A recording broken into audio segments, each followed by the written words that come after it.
वेरूळचे शहाजीराजे भोसले त्यांचा जन्म 1594 झाला. लखुजी जाधव, लक्षात घ्या, लखुजी जाधव यांचा विवाह निंबाळकरांच्या मुलीशी झाला. सिंदखेडचे लखुजी जाधव आहेत, सिंदखेडचे लखुजी जाधव आहेत. त्यांचा विवाह झाला कुठं? फलटणच्या निंबाळकरांना 16व्या शतकाच्या आधी 15व्या शतकामध्ये. म्हणजे 350 500 ते 600 किलोमीटर अंतर आहे. निंबाळकरांनी एवढ्या लांब मुलगी दिली. आज आपण हिथं शेजारी पोरगी म्हणजे द्यायचं म्हणजे सांगायचं मोठं, बरोबर आहे ना? किती मोठा महान विचार त्या माणसांमध्ये होता. आणि लखुजी जाधवांना पहिल्यांदा 4 मुलं झाली. 4 मुलांच्या पाठीवरती मुलगी झाली. मुलगी झाल्याचा आनंद बघा. सिंदखेड राजाला मुलगी झाली, जिजाऊंचा जन्म झाला. जिजाऊंचा जन्म झाल्यानंतर त्यांच्या चुलत्यांनी जगदेवराव जाधवांनी घोड्यावरून तुळजाभवानीची ओटी भरायला आलेले. मुलगी झाली, प्रगती झाली, मुलगी झाली, आनंद झाला. आणि आम्ही मुस्लिम घेऊन वंशाचा दिवस. काय करायचं या पोरांना? पोरं मोठी झाली काय बापाला? घराच्या बाहेर. नशीब ग्रामीण भागामध्ये ते होत नाही. शहरामध्ये मुलगा मोठी झाली, पोरं गेली फॉरेनला, आई बाप इथं 15 दिवस मरून पडतायत, कुणाला माहित नसतं. आपण कुठं चाललोय? ही शिवशाही आहे का लोकशाही आहे? लोकशाहीमध्ये शिवशाहीचा विचार आपल्याला घ्यायचा आहे का नाही? मुली झाल्याचा आनंद या ठिकाणी पाहिजे, लक्षात घ्या. नाहीतर आज कित्येक मातांच्या गर्भामध्ये मुली मारल्या जातात का? तर आम्हाला वंशाचा दिवा पाहिजे. सिंदखेड राजावरून घोड्यावरून साखर वाटायला आले, पंढरीच्या विठ्ठलाला साखर दिली. मुलगी झाली जिजाऊ. 12 जानेवारी 1598. लगाच लक्षात घ्या, या स्वराज्य स्थापनेच्या मागे फार मोठी प्रेरणा आहे जिजाऊ मासाहेबांची. जिजाऊ मासाहेबांचा जन्म झाला त्यानंतर 1610 साली, मी मुद्दाम हा विस्तृत इतिहास तुमच्या समोर सांगतोय. 1610 साली शहाजीराजे भोसले आणि जिजाऊ मासाहेबांचा विवाह झालेला आहे. विवाह झाल्यानंतर 1624च्या दरम्यान जेव्हा निजामशहाच्या दरबारामध्ये शहाजीराजे भोसले होते, शहाजीराजे भोसले आणि लखुजी जाधव म्हणजे सासरे आणि जावाई एकाच निजामशहासाठी काम करीत होते. खरं तर हा ऐतिहासिक मुद्दा आहे. कदाचित हा वादाचा मुद्दा सुद्धा काही कालखंडामध्ये झालेला आहे. निजामशहाचा दरबार भरला होता त्यावेळी पहिल्यांदा जिजाऊ मासाहेबांच्या पोटामध्ये गर्भ वाढतोय. मुद्दा म्हणून या ठिकाणी माता भगिनी आहेत म्हणून मला मुद्दा सांगायचा आहे. जिजाऊ मासाहेबांच्या पोटामध्ये पहिल्यांदा गर्भ वाढत होता. गर्भ वाढत असताना त्यांच्या कानावरती काय बातमी येते? या निजामशहाच्या दरबारामध्ये खंडागे नावाच्या सरदाराचा हत्ती पिसाळलेला आहे.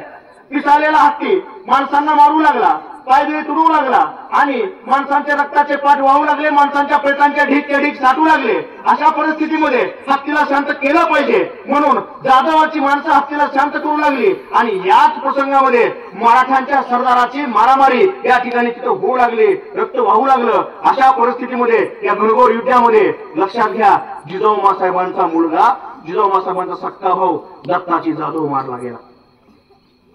आणि याच लढाईमध्ये शहाजीराजे भोसलेंचे चुलत भाऊ संभाजी भोसले मारले गेले. लक्षात घ्या, या निजामशहाच्या दरबारामध्ये खाली मराठ्यांचं रक्त सांडले. मराठी आमचेच मराठी आमच्याच तलवारी आमच्यावरतीच मारत होते, रक्त आमचं सांडत होतं. पण वरती झेंडा मात्र कधी निजामशहाचा आहे, कधी आदिलशहाचा झेंडा आहे.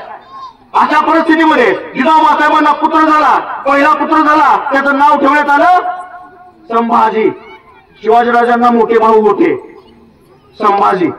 त्यानंतर 4-5 वर्ष अशीच निघून गेली.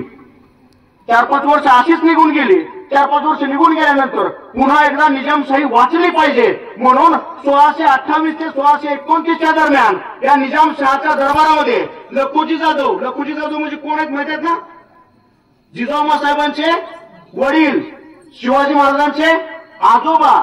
आधीच जिजाऊ मासाहेबांचा एक पहिला भाऊ दत्ताजी जाधव या निजामशाहीच्या दरबारामध्ये मारला गेलेला आहे.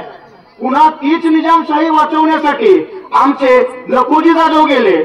25 जुलै 1629 ची घटना आहे मित्रांनो. 25 जुलै 1629 रोजी जेव्हा जिजाऊ मासाहेबांच्या पोटामध्ये पुन्हा गर्भ वाढतोय, मध्यंतरीच्या काळामध्ये जेव्हा संभाजीचा जन्म झाला होता त्या दरम्यान 1624 ते 1629 जिजाऊ मासाहेबांच्या पोटामध्ये 4 वेळा गर्भपात झालेला आहे.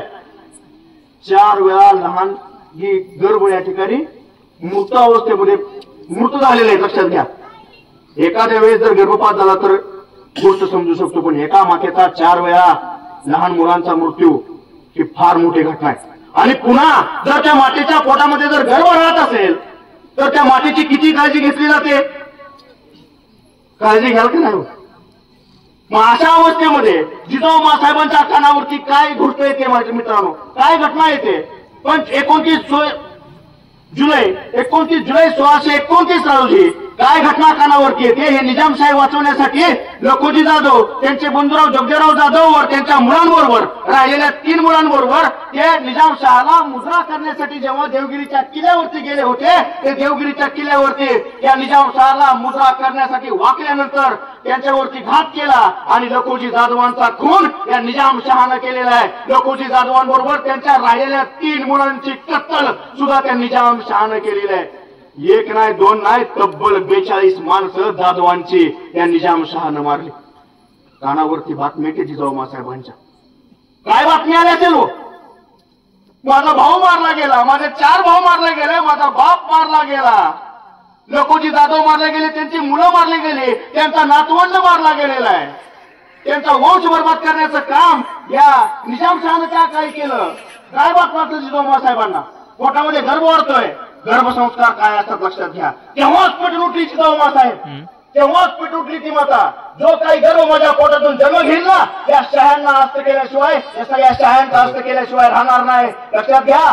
तसंच झालं. 19 फेब्रुवारी 1630 रोजी एक नररत्न जन्माला आला. नाव ठेवण्यात आलं शिवाजी. शिवाजी हे अक्षर उलट घ्या. काय तयार होतं? जीवाशी. ज्या माणसानं आयुष्यभर स्वतःच्या जीवाशी खेळ करून इतरांचे जीव वाचवले ते म्हणजे आमचे छत्रपती शिवाजी महाराज. बोला छत्रपती शिवाजी महाराज की जय. छत्रपती शिवाजी महाराज की जय.